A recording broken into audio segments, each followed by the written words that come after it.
I'm going to share information with you today and in the future that literally has the power to change your life. Now, you see, I'm not able to change your life, but you certainly are. And I have found that it's ideas that literally change everything in our life. Many, many years ago, I'm going back over 50 years ago, I was fortunate enough to be handed a book, Think and Grow Rich. But along with the book, the man that gave it to me gave me specific directions on how to use it.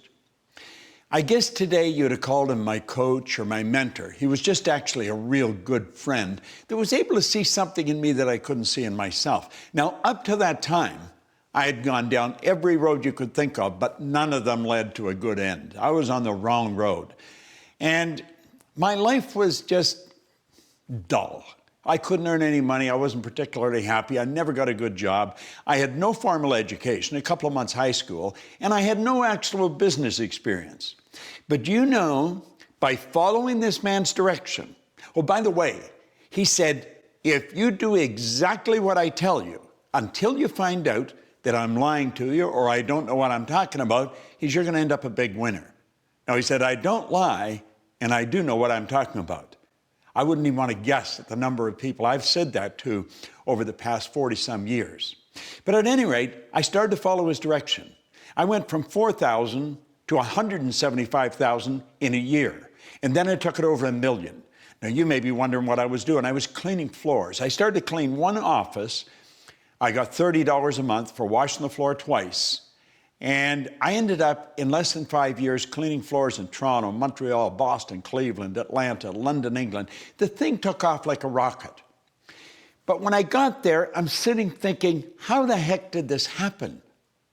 You know, there was a lot of people cleaning floors, but they weren't doing what I was doing. There was a lot of people reading Think and Grow Rich, but they weren't doing what I was doing. And I had to ask myself what happened. I had been raised to believe, probably much the same as you, that if you're going to earn a lot of money, you got to be really smart. I knew I wasn't very smart, but I was earning a lot of money. So I started looking, and I started searching. It took me 9 years, and I finally got the dots to connect. And when I got the dots to connect, and I figured out why I changed, I realized I had discovered something very, very valuable.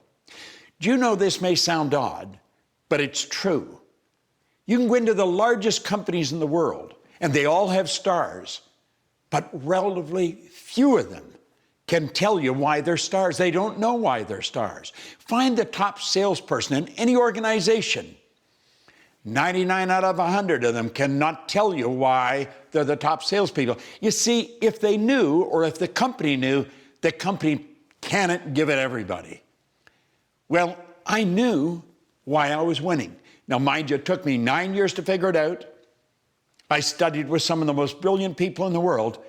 And when I got it figured out, all I wanted to do was share it. I wanted everybody to know it. It was such a simple thing. And it was such a phenomenal discovery for me. But I had a problem. I was shy. And I was very quiet. And I was withdrawn. I mean, I wouldn't ask a question in front of 4 or 5 people. Sometimes I wouldn't ask a question anywhere because I was so insecure in that area. Very knowledgeable in one area, but very insecure. And one day I was standing in the back of the ballroom at the O'Hare Hyatt Hotel. And there were 1,000 people in the audience. And they were broken into 2 banks, 500 here, 500 here, with an aisle down the center. Bill Gove was the speaker. Now, Bill's gone now, God bless him, but he was considered the Frank Sinatra of speakers. I mean, he was the best in the world. And I was watching him. And he had a handheld mic, and he was on the front corner of the group on the right-hand side of the ballroom. And he's saying, if I want to be free, I've got to be me. Not the me I think you think I should be. Not the me I think my wife thinks I should be. Not the me I think my kids think I should be. If I want to be free, I've got to be me. Now he said, I better know who me is. Now I'm standing in the back of the room watching him. And I was thinking, if I could only do that. I wanted to share this information so much, but I was shy. Now, let me digress for a second. I had listened to Earl Nightingale for years. I burned Earl's messages into my mind. The first recording in a great series of recordings, the Lead the Field program, the first recording was on the magic word, and it was attitude. And at one point in the record, he said, now, right here we come to a rather strange fact.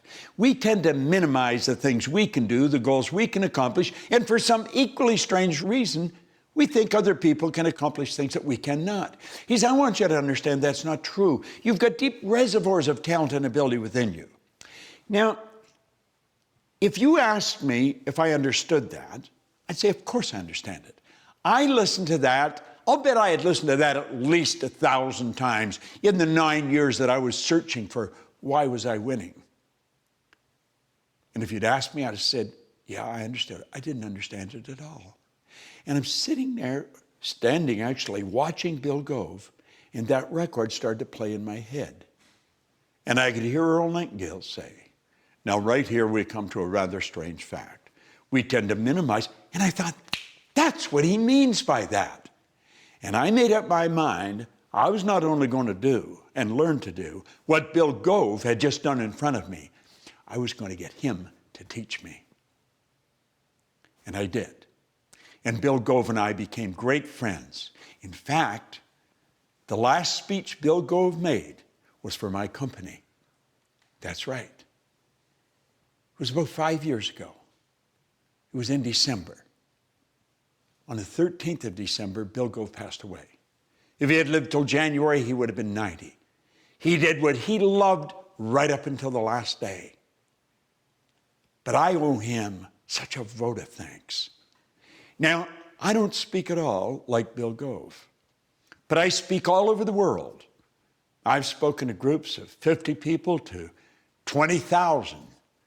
And you know something? He taught me to be comfortable in front of the camera or in front of the people. And he said, Bob, if you want to be effective, just think of the people you're talking to. Just fall in love with the idea of helping them. And he said, and you can help them because you've got valuable information. Now, that was 46 years ago. I didn't lose the shyness like that. It took a little while. But with the proper coaching, it left me. I didn't lose the good side of shyness. I can enjoy being by myself. I spend a lot of time by myself on the road. But the bad side of it is I was afraid to express myself freely in front of other people. And I got over that.